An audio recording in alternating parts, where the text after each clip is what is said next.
Hello and welcome. Sometimes when we hear a story, we get so focused on the plot that we can miss the artistry, the structure holding it all together. In this explainer, we're going to step back and look for something remarkable in some very ancient stories, a deep, intentional, and often really beautiful sense of order. We're going to explore the idea that these texts aren't just collections of tales, but are carefully crafted designs, from the scale of the cosmos all the way down to the architecture of a single narrative. So, where do we begin? Well, right at the beginning, of course. This is one of the most famous opening lines ever written. But let's try to hear it not just as a statement, but as the first note in a grand, carefully composed piece of music. It's setting the stage for a pattern of deliberate, unfolding creation that's about to begin. Okay, so let's dive into this first layer of design. The creation story in Genesis isn't just a list of things that happened.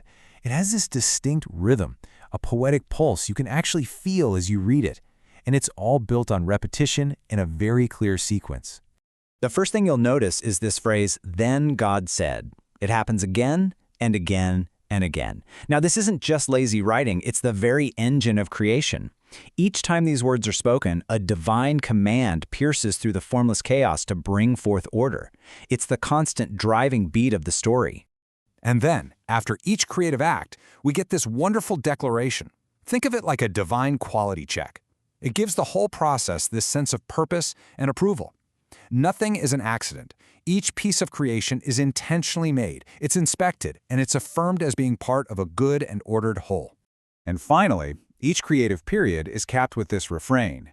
This phrase establishes the steady, reliable march of time. It frames the entire creation account in a measured, consistent sequence.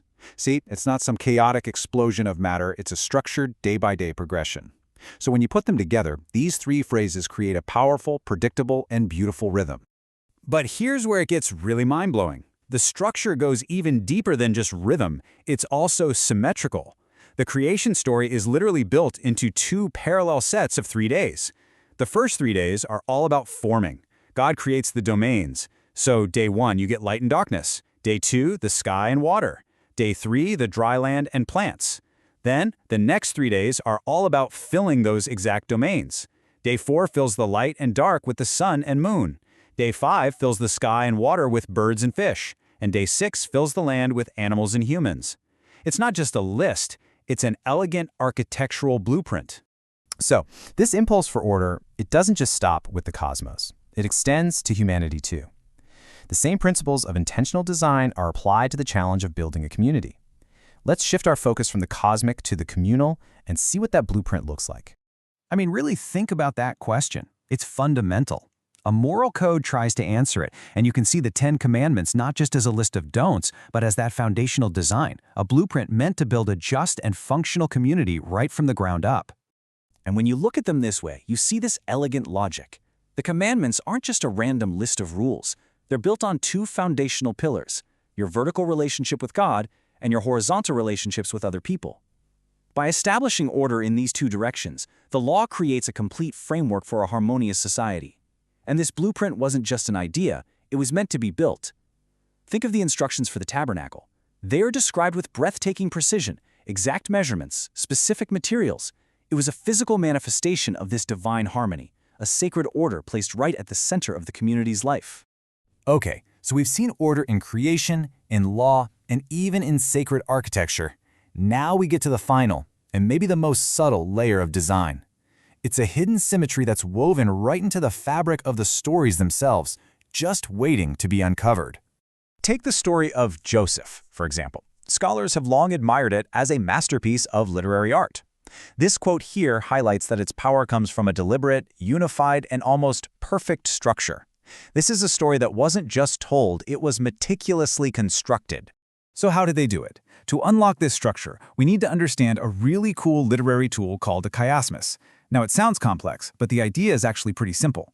Imagine you're building a stone arch. You place stones going up one side, A, B, C, then you place a keystone at the top, and then you match the stones going down the other side in reverse order, B, A. That's a chiasmus. It creates a perfect mirror image. And the most important part, that central keystone, that's where the whole story pivots.